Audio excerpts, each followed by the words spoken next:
Terceiro e último vídeo eu pergunto, o que está acontecendo com nossos jovens? Por que eles preferem tirar a própria vida, olhando para a mesma, como se todas as soluções para os seus problemas tivessem acabado? Precisamos falar disso. Esse é o espaço para ser exaustivo sobre isso, sobre esse assunto, suicídio, até porque eu estou pregando as palavras do Espírito Santo de Deus, transmitindo a todos vocês. O cristão e o suicídio, já falei muito sobre isso, mas eu vou repetir. Somos cristãos, será que não deveríamos estar fora dessa estatística assustadora? Essa é uma das perguntas que se sugerem quando vemos que inúmeros pastores têm cometido suicídio, como já disse, nos últimos anos, deixando-nos perplexos, porque os cristãos também são tentados a cometer suicídio. Confesso que às vezes, amados e amadas, diante de um problema tão duro que nos são impostos, um pensamento pode passar pela cabeça, o desejo de acabar com o sofrimento, com sua vontade própria. Mas você não é dono da sua vida. O dono da sua vida é quem te deu, Deus Pai. O profeta Jonas, por causa da bondade de Deus em livrar Nínive da condenação, também desejou a morte. Peço-te, pois, ó Senhor, tira-me a minha vida, porque melhor me é morrer do que viver. Jonas capítulo 4, verso 3. Nem sempre controlamos os pensamentos que nos vêm à cabeça. Quem de vocês não pensou em suicídio? Faça o exame de consciência, fala para o teu, que está no teu lado direito, irmão, você pensou em se suicidar? Reflita no seu interior sobre quantas vezes você desejou a morte. Palavra tem poder. Posso eventualmente pensar que a morte pode resolver rapidamente os problemas e frustrações. O pensamento de que morrer acabaria imediatamente com a dor é ilusório. No entanto, existe uma diferença entre ter pensamento fortuito sobre a morte ser solução para os problemas que afligem, sair desse campo das ideias e começar a cogitar. Demorar-se demais nesse pensamento a ponto de começar a planejar uma ação definitiva contra a própria vida. Como o cristão também tem atentado a isso. Sim, a depressão é uma doença que nos faz ter a ideia de que tudo está acabado. Muitos profetas no passado tiveram depressão, Elias. Somos tentados a pensar que a esperança se foi.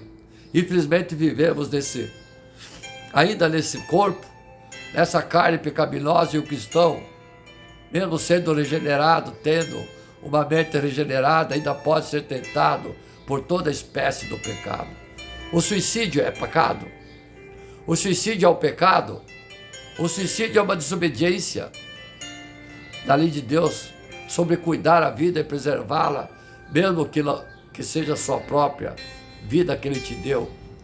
A palavra de Deus nos diz que no nosso corpo é como um templo, o tabernáculo de Deus, do Espírito Santo. Paulo e Pedro o chamam de tabernáculo, como eu disse, o local temporário de vida que um dia será desfeito. Entretanto, assim como o tabernáculo é temporário e utilizado para viver a nossa vida, oferece diariamente adoração a Deus.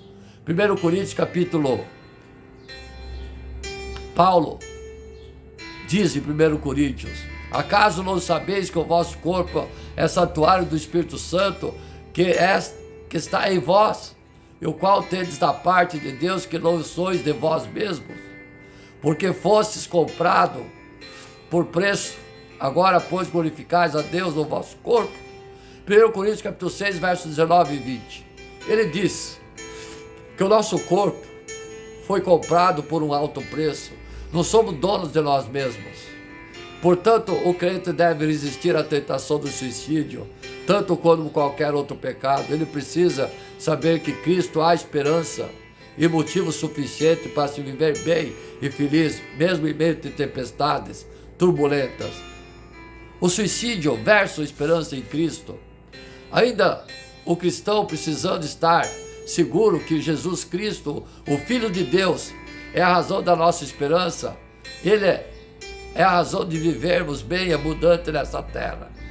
Pedro diz, atenção amados e amadas, atenção servas do Senhor, bendito Deus, o Pai, nosso Senhor Jesus Cristo, que, segundo muita misericórdia, nos regenerou para uma vida de esperança mediante a ressurreição de Jesus Cristo dentre os mortos, para uma esperança, para uma herança incorruptível, sem mácula, imarcessível, reservada no céu para vós outros, que sois guardados pelo poder de Deus mediante a fé, para a salvação preparada para revelar-se no último tempo.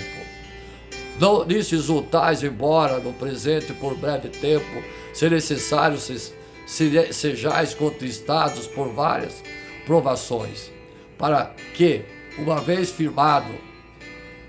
confirmado o valor da vossa fé, muito mais preciosa do que o ouro perecível, mesmo apurado por fogo, confunde o louvor e glória e honra na revelação de Jesus Cristo, a quem, não havendo visto a mais, no qual não vendo agora, mas credes, exultai com alegria indizível e cheia de glória, obtendo o fim da vossa fé,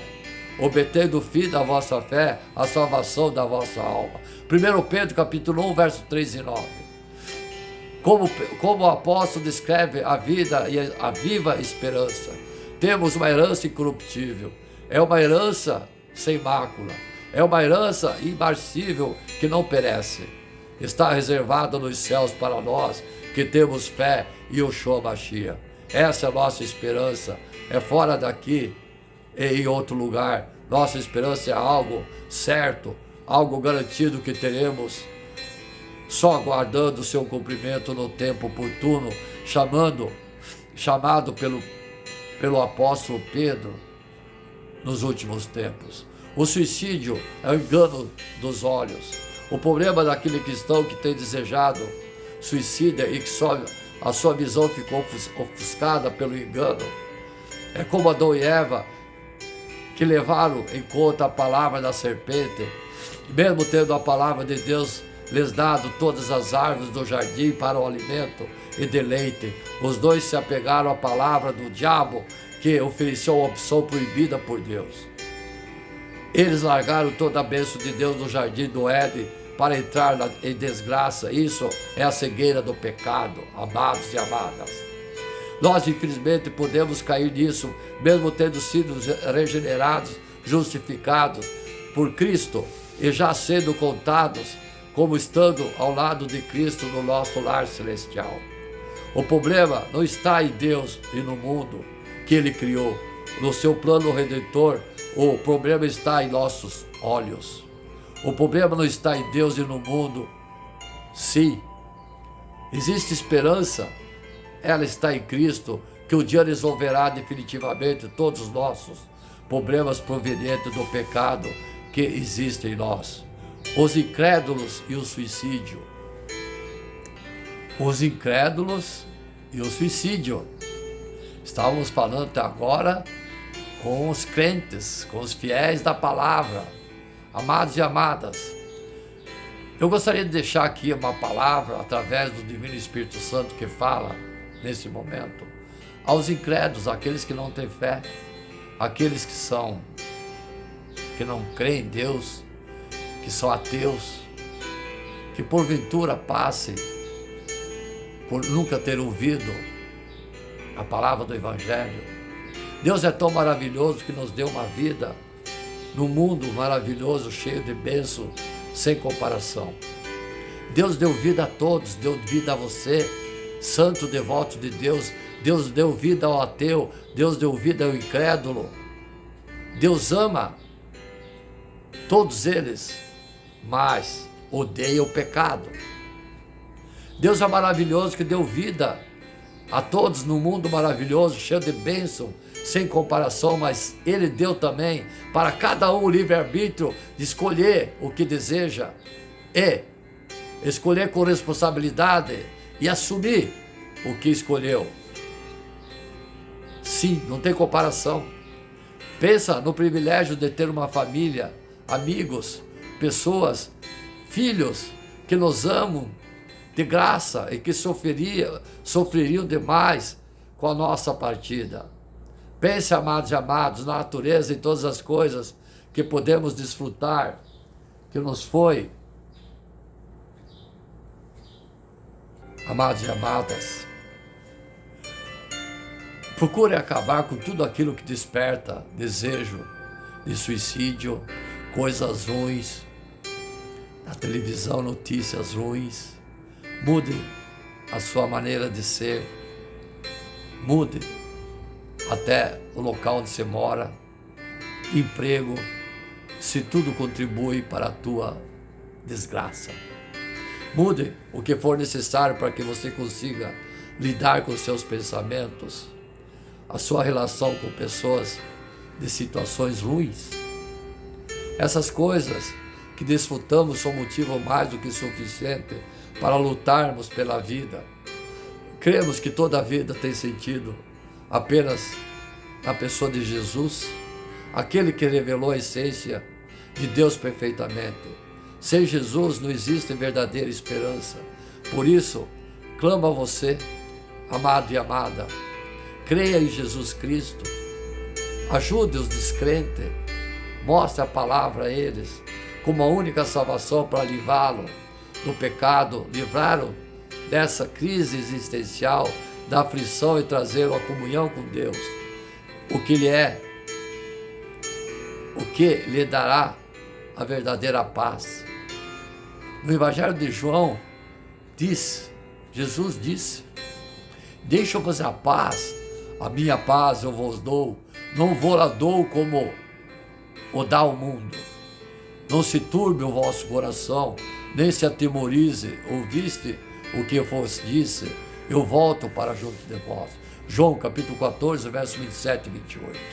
Se você considerou o suicídio uma alternativa, lembre-se que os seus olhos estão enganando a vida. Deus, pela sua infinita graça, nos colocou num mundo maravilhoso onde a família, filhos, natureza, a arte estão disponíveis a vocês todos, a todos nós. Em Jesus Cristo, Deus nos oferece a verdadeira paz com Ele e com os outros. Ter um relacionamento idêntico com Ele nos dará esperança nessa vida e no porvir.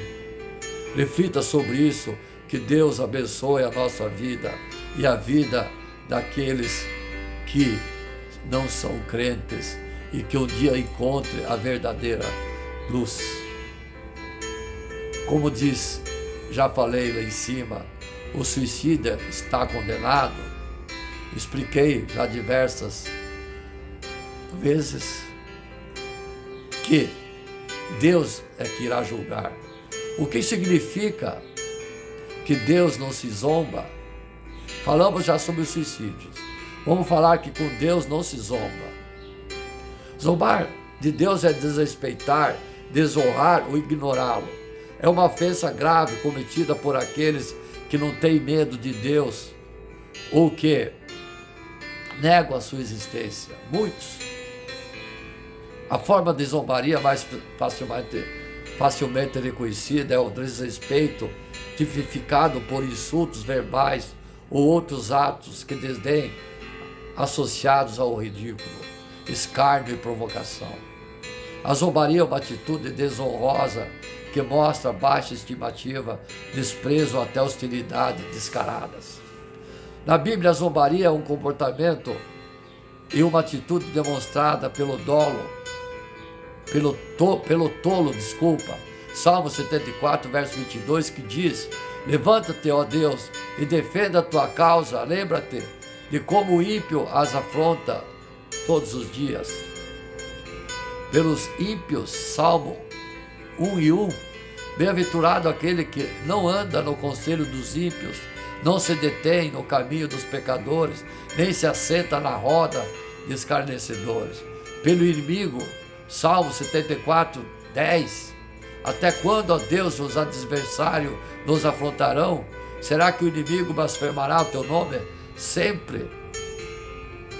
Pelo orgulhoso, Salmo 119, 51, os soberbos zombam continuamente de mim, mas eu não me afasto da tua lei. Pelo zombador, Provérbios capítulo 15, verso 12, o zombador não gosta de quem repreende, nem se aproxima dos sábios. O escarnecedor vai além da mera falta de julgamento para tomar uma decisão consciente do mal. Os escarnecedores não têm espírito de obediência, ensinabilidade, discernimento, sabedoria, adoração ou fé. Aqueles que zombam de Deus, zombam do povo de Deus também. O profeta Jeremias foi feito motivo de riso para todo o meu povo e sofreu canção de deboche o dia inteiro. Lamentações capítulo 3, verso 14. Fui feito motivo de riso para todo o meu povo e a sua canção de deboche o dia inteiro. A zombaria dos profetas de Deus era comum. Crônicas capítulo 36, verso 16, que diz: mas zombaram dos mensageiros de Deus, desprezaram a palavra dele, debocharam de seus profetas, até que a ira de Deus veio sobre seu povo e não houve remédio. Sim, Neemias foi escarnecido por seus inimigos, Neemias capítulo 2, verso 19, porém quem Sambalate, o erudita Tobias, o servo amonita e o árabe chamado Gesem, souberam disso, zombaram de nós e nos desprezaram, dizendo: o que é isso que vocês estão fazendo? Querem se rebelar contra o rei? Pelos soldados romanos, Marcos capítulo 15, verso 20, que diz: depois de terem zombado dele, tiraram-lhe a manta púrpura e vestiram com as suas próprias roupas, então conduziram Jesus para fora a fim de o crucificarem.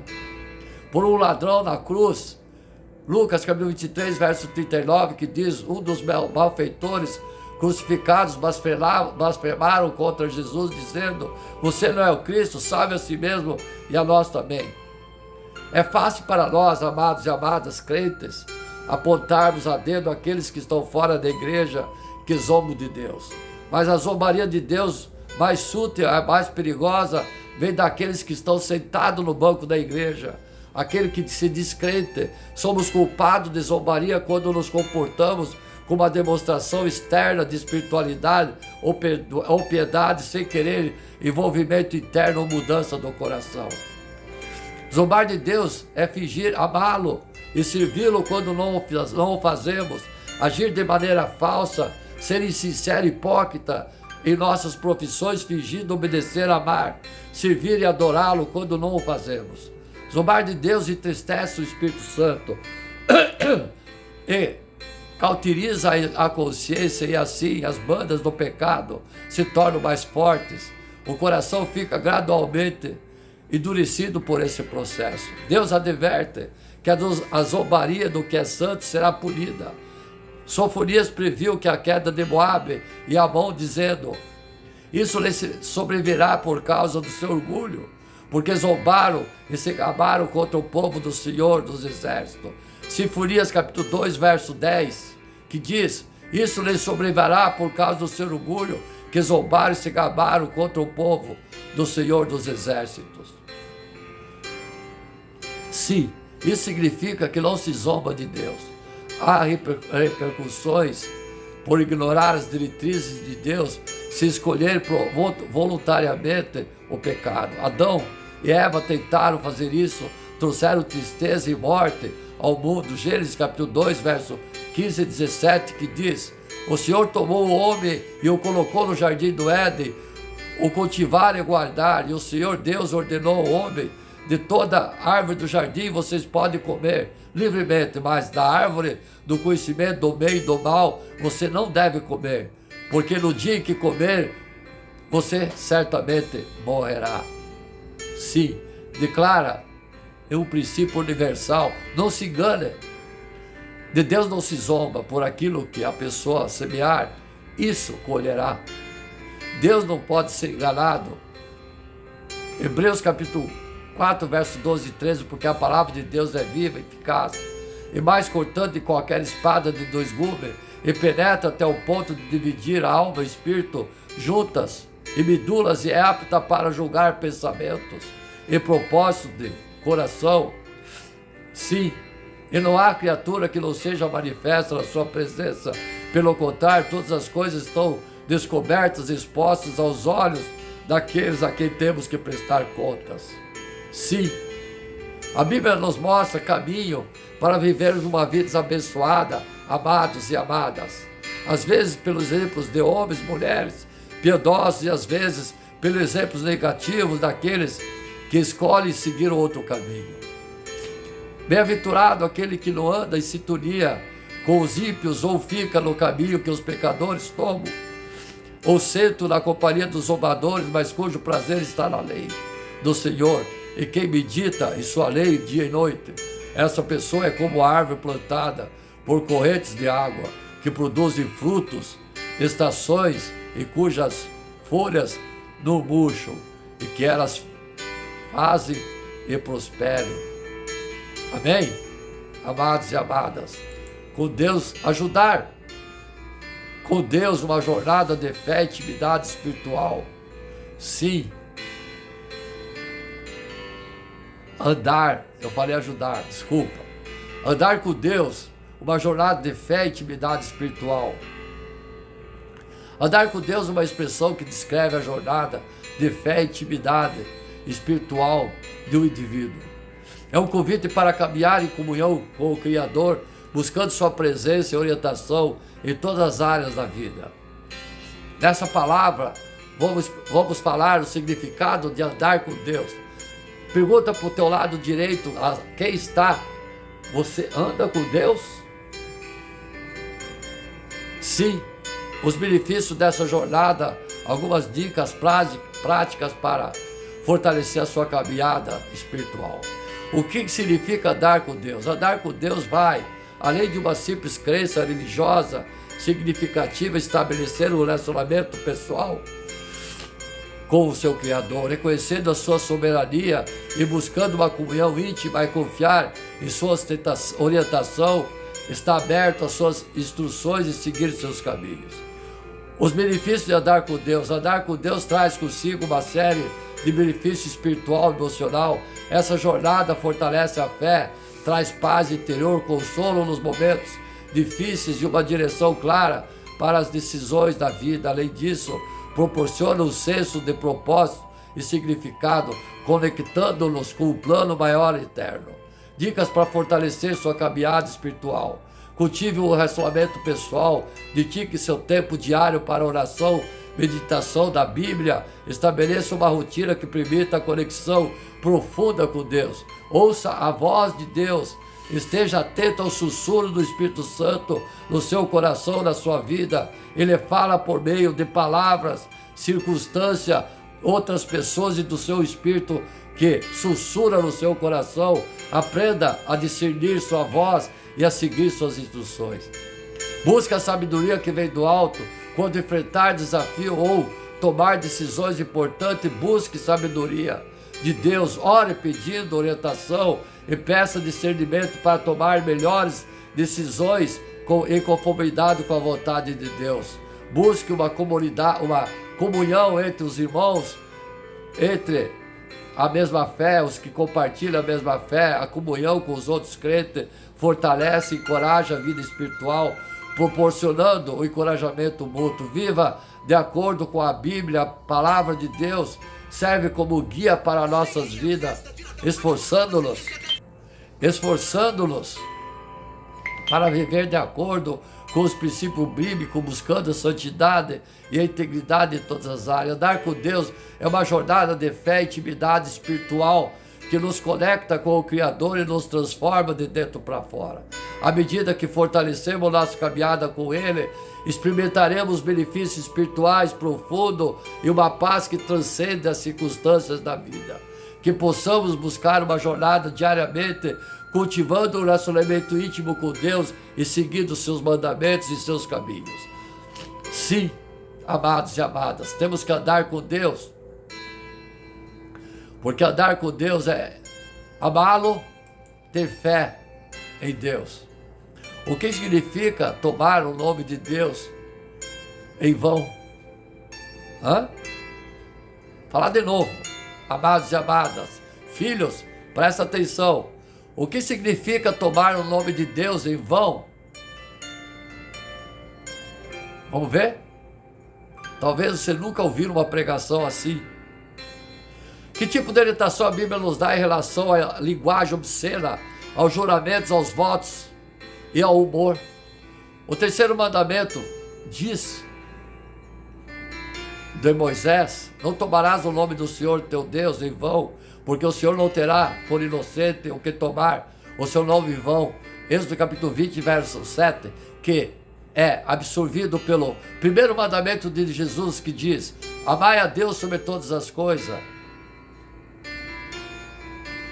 que é o primeiro mandamento no segundo Novo Testamento, após a morte de Yoshua Mashiach. O significado do mandamento significa de nome. Atualmente o nome é basicamente um rótulo para identificar uma pessoa, para diferenciar da outra pessoa. Nós não costumamos pensar no nome de uma descrição de caráter de pessoa, mas na Bíblia o nome de uma pessoa frequentemente tem a ver com o caráter ou reputação de alguém. Provérbios diz: mais vale o bom nome do que muitas riquezas, e o ser estimado é melhor do que a prata e o ouro. Provérbios capítulo 22, verso 1. Aliás, Deus às vezes mudava o nome das pessoas, sim, para designar as novas funções que assumiriam, ou para descrever com mais precisão quem elas eram. Exemplo: Saulo, apóstolo Paulo. Abraão, já não será o teu nome assim, Abraão. Abrão passou a ser Abraão, porque por pai de numerosas nações te constituí. Gênesis capítulo 17, verso 5. Abraão significa pai de uma multidão. Disse também Deus a Abraão: a Sarai, tua mulher, não lhe chamará mais de Sarai, porém será Sara. Gênesis capítulo 17, verso 15. Sara significa princesa. Ela dará à luz a um filho, e lhe exporás o nome de Jesus, porque ele salvará o seu povo do pecado. Mateus capítulo 1, verso 21.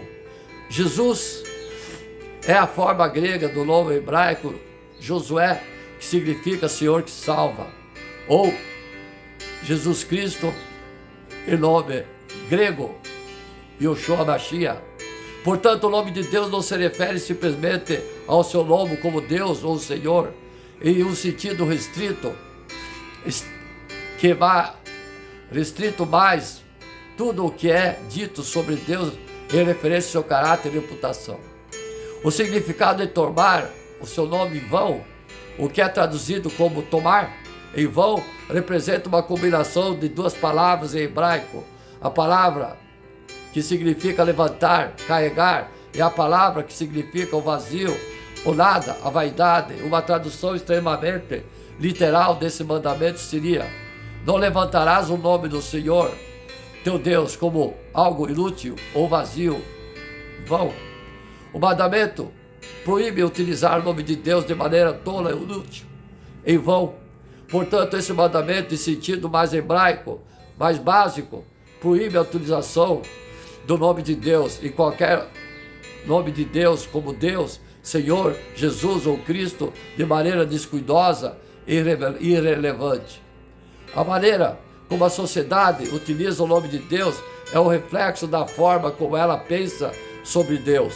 Quanto mais uma sociedade que se afasta de Deus, mais comum se torna ouvir as pessoas simplesmente mencionarem o seu nome como um xingamento ou como uma expressão de surpresa, frustração ou repulsa. Com muita frequência em nossos dias ouvimos: ah, meu Deus. Até em conversas entre crianças as pessoas dizem: ai, Jesus Cristo, repreenda, está repreendido, como uma interjeição para qualquer situação, sem qualquer consideração pelo próprio nome em suas mentes. No entanto, se na Bíblia o nome também se refere a toda a reputação de uma pessoa, esse mandamento também proíbe falar sobre Deus de maneira falsa, indigna ou irrelevante. Portanto, esse mandamento nos desafia a refletir sobre a maneira como falamos sobre Deus. Não é impressionante que tenhamos o direito de falar sobre Deus. Há a devida referência em nossos corações quando falamos sobre Ele. Quando oramos, temos a devida referência por Deus e por Sua Majestade. Há alguns anos, temos nos esforçado, às vezes, certas pessoas, para não utilizar uma linguagem e entonação excessiva, carolas como quando oramos, em vez de audível com outras pessoas. Isso faz com que as nossas orações se pareçam muito com conversas normais, mas reconheço que isso cria o risco de tornar a nossa oração demasiadamente descontraídas e sem reverência. Orando, falando o nome de Deus, você não está tomando o nome dele em vão. Você está orando com ele. Também há perigo do humor nas coisas de Deus. Nunca nos sentimos bem quando as pessoas contam piadas sobre Deus e Jesus. Pecado. Ou quando falam de coisas tolas ou cômicas que Deus esteja supostamente realizando no mundo. Atenção, humoristas. Pecado. Outras maneiras de violar esse mandamento ocorrem quando as pessoas falam coisas erradas sobre Deus e desonram sua reputação.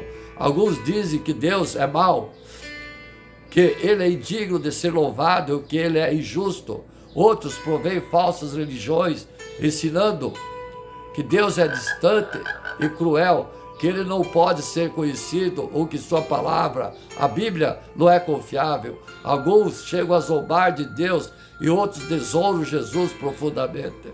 Ao retratá-lo de maneira pecaminosa em programas de televisão, em humorismo, peças, teatros, filmes, pinturas ou esculturas.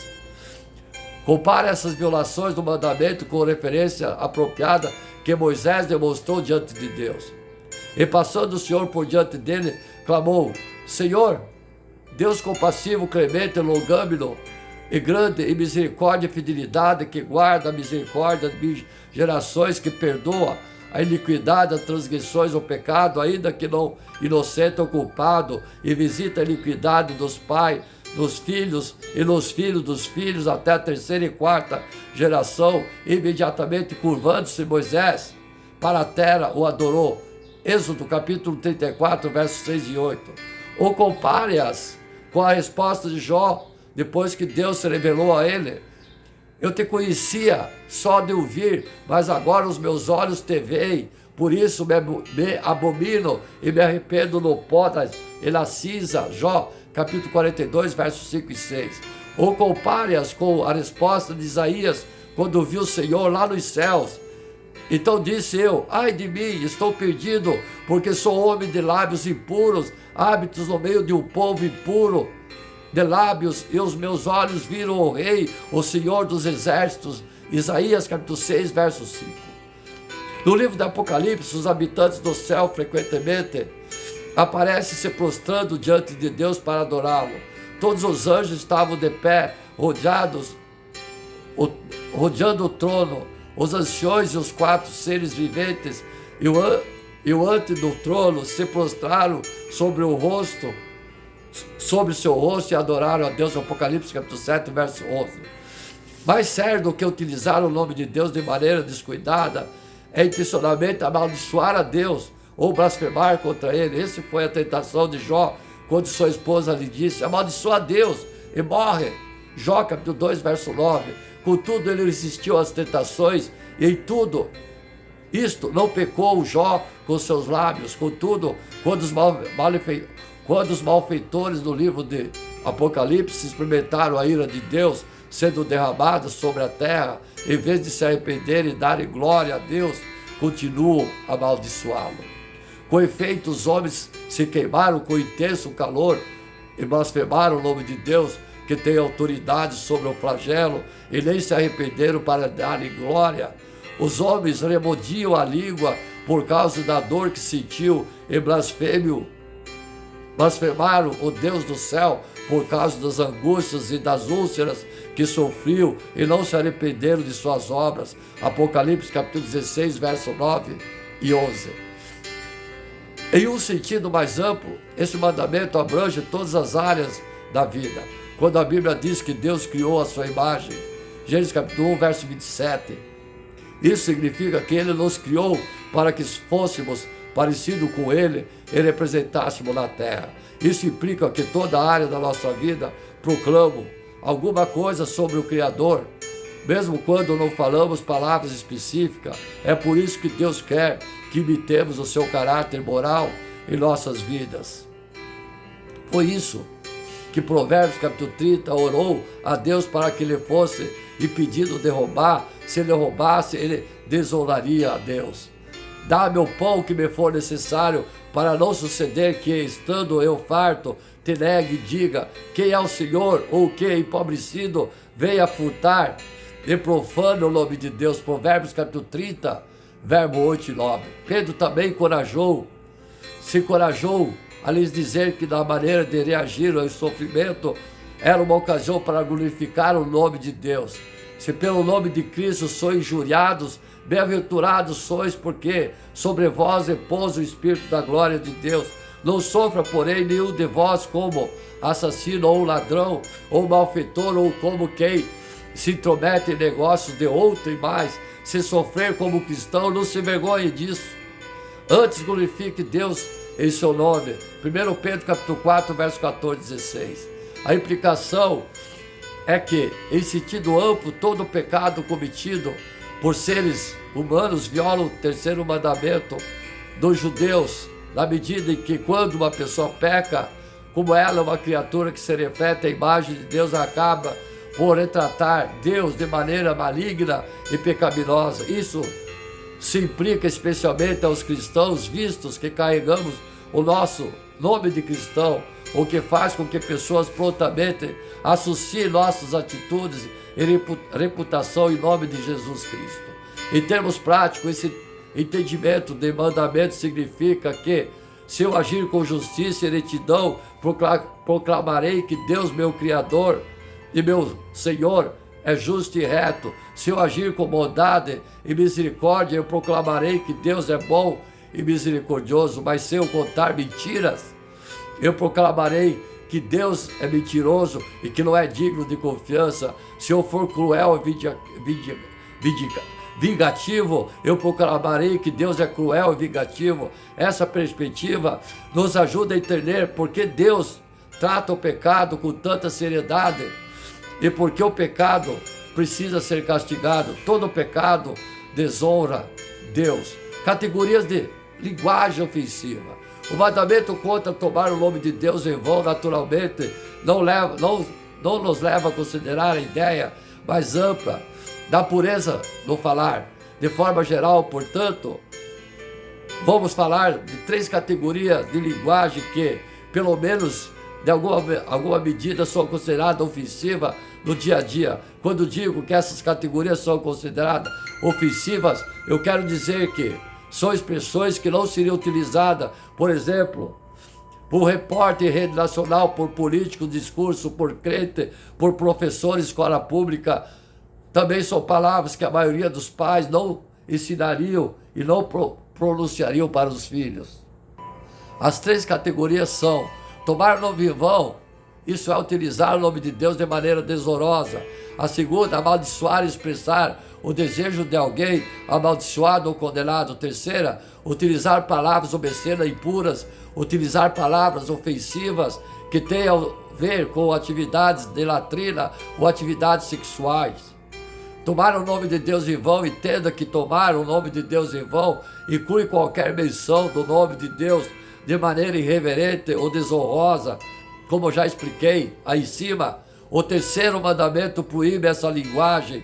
O segundo mandamento de Yoshua Mashiach no Novo Testamento, que diz amai o próximo como a si mesmo, proíbe esse tipo de linguagem diretamente, esse tipo do mau uso do nome de Deus. Ou o primeiro mandamento de Yoshua Mashiach, amar a Deus sobre todas as coisas, fala desse mandamento entre os cristãos. Em nenhuma circunstância deve existir tomar o nome em vão de Deus, pois trata de um pecado direto contra o próprio Deus. Com o padrão moral de Deus revelado na Bíblia, é obrigatório por todas as pessoas que Deus criou, e não somente para os cristãos. Também é errado quando não cristãos utilizarem o tipo de linguagem. Deus considera pecado. Contudo, como não creio que César deve ter jurisdição sobre o que é de Deus, Mateus capítulo 22, verso 21, também não creio que os governos civis devam passar leis referentes à convicção e práticas religiosas, nem proteger a liberdade religiosa. Por isso, não creio que governos civis de nossos dias devam trazer leis que criminalizam as maldições e blasfêmias de Deus, contra Deus. Como já dissemos, a aliança com Deus foi cancelada. Agora vivemos uma nova aliança, o segundo mandamento. O Antigo Testamento, a lei de Moisés, foi cancelada. O pacto foi cancelado, o segundo pacto no Novo Testamento com Jesus, que tem 2 mandamentos: amar a Deus sobre todas as coisas, amar o próximo como a ti mesmo. O povo de Deus hoje não é mais uma nação separada como o povo judeu no período do Antigo Testamento, e por isso muitas leis que Deus deu ao governo civil da nação de Israel não devem ser aplicadas no governo civil de hoje, nos nossos dias, nas igrejas. Sim, a blasfêmia é um bom exemplo da lei da antiga aliança que Deus não quer que seja aplicada pelos governos civis nos dias. Vocês sabem que blasfemar contra o Espírito Santo não tem perdão. Você não deve orar por uma pessoa que blasfemou contra o Espírito Santo, pois não tem mais salvação. Dirás aos filhos de Israel: qualquer que amaldiçoar o seu Deus levará sobre si os seus pecados. Aquele que blasfemar o nome do Senhor será morto. Toda a congregação o apedrejará, tanto estrangeiro como natural. Blasfemando o nome do Senhor será morto. Levítico, capítulo 24, verso 15 e 16. Voltando à questão da linguagem cristã, há pessoas altamente minuciosas que às vezes questionam se também é errado utilizar determinadas palavras que costumam ser usadas a substituir o nome de Deus. Por exemplo, Yahu, Deus, Yeshua Mashiach, Jesus Cristo. Por palavra, por exemplo, alguém que possa substituir o nome de Deus por uma palavra diferente, semelhante. Isso também é uma prática que o cristão deve evitar? Não tem problema, porque cada língua tem o nome de Deus. Quanto a isso, não há pecado. Quando ouço a pessoa fazer isso, geralmente entendo que ela está tentando não tomar o nome em vão, que é uma atitude louvável, pois é a sua língua. Hebraico é Yeshua Mashiach, hebraico Deus e Yahu. Encaro isso como uma tentativa de ser reverente e não como uma fala irreverente. Por outro lado, pessoalmente, temos que adotar expressões que são foneticamente parecidas, como meu Deus, Deus nos acuda. Assim, parece-me que há espaço para que os cristãos cheguem a uma grande variedade de conclusões sobre a melhor forma de expressar o nome de Deus. O fator decisivo é entender o significado da palavra que são utilizadas. Finalizando essa pregação, espero que eu deva ter transmitido através do Espírito Santo a palavra a todos os amados e amadas, no qual me despeço com meu ósculo santo. E aqueles que estão ouvindo essa palavra, estão acometidos de doenças malignas, estão em estado de coma e acreditam que Jesus nasceu, viveu, morreu na cruz, ressuscitou no terceiro dia, está à destra do trono do Pai, se arrependam dos pecados, tomam posse da cura nesse momento pela unção do Divino Espírito Santo, pelo sangue de Jesus derramado na cruz, sejam curados, que seus pecados sejam perdoados e você tome posse da cura. Glória a Deus nas alturas. Paz à terra aos homens de uma vontade. Glória ao Pai, glória ao Filho, glória ao Espírito Santo de Deus. Amém.